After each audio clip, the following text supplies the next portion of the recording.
Praise the lord. గుడ్డివాడైన భర్తమైన గురించి ఈరోజు మనం ధ్యానిద్దాము. ప్రభు అయిన యేసుక్రీస్తు తన శిష్యులతో కలిసి ఎరుకో పట్టణానికి వెళ్ళినప్పుడు బహుజన సమూహములు ఆయనను వెంబడిస్తాయి. అదే సమయంలో గుడ్డి భిక్షగాడైన భర్తమయి త్రోవ పక్కన కూర్చుని భిక్షమెత్తుకుంటూ ఉంటాడు.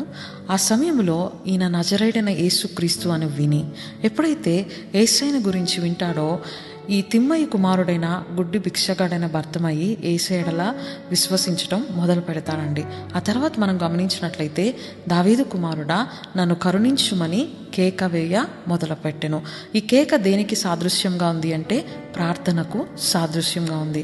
ఆ తర్వాత మనం గమనించినట్లయితే ఆ చుట్టుపక్కల ఉన్న జనాలందరూ కూడా ఊరకుండమని చెప్పేసి భర్తమైని గర్దిస్తారు. అయినప్పటికీ ఈ భర్తమై మనుషుల యొక్క మాటను లక్ష్య పెట్టక యేసు వైపే చూచుచు, దావీదు కుమారుడా నన్ను కరుణించుమని మరి బిగ్గరగా కేక వేస్తాడు. ఈ మరీ ఎక్కువగా అనేది దేనికి సాదృశ్యంగా ఉంది అంటే ఉపవాస ప్రార్థనకు సాదృశ్యంగా ఉంది. మన జీవితాల్లో కూడా చాలాసార్లు మనం ప్రార్థిస్తామండి, మన ప్రార్థనలకు జవాబును పొందుకోము. అలాంటి సమయంలో మనం ఏం చేయాలంటే మన ప్రార్థనకు ఉపవాసాన్ని జోడించి ప్రార్థించాలి. అప్పుడు మన జీవితంలో ఖచ్చితముగా మన ప్రార్థనలకు జవాబు పొందుకునే వారంగా ఉంటాము.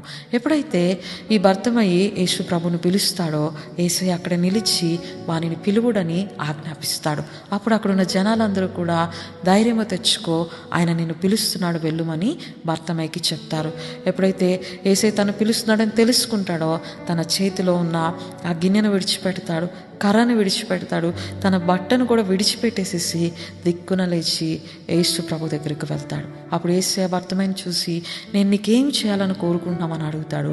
అడిగిన వెంటనే అయ్యా నేను గుడ్డివాడునయ్యా, నేను చూపు పొందుకోవాలనుకుంటున్నానని భర్తమయ్య యేసు ప్రభుని అడుగుతాడు. నీవు వెళ్ళము, నీ విశ్వాసమే నేను స్వస్థపరిచిందని యేసుక్రీస్తు భర్తమయ్యకి చెప్తాడండి. ఎప్పుడైతే ఆ రీతిగా చెప్తాడో మరి భర్తమయ్య వెళ్తూ ఉండగానే తను చూపు పొందుకుంటాడు.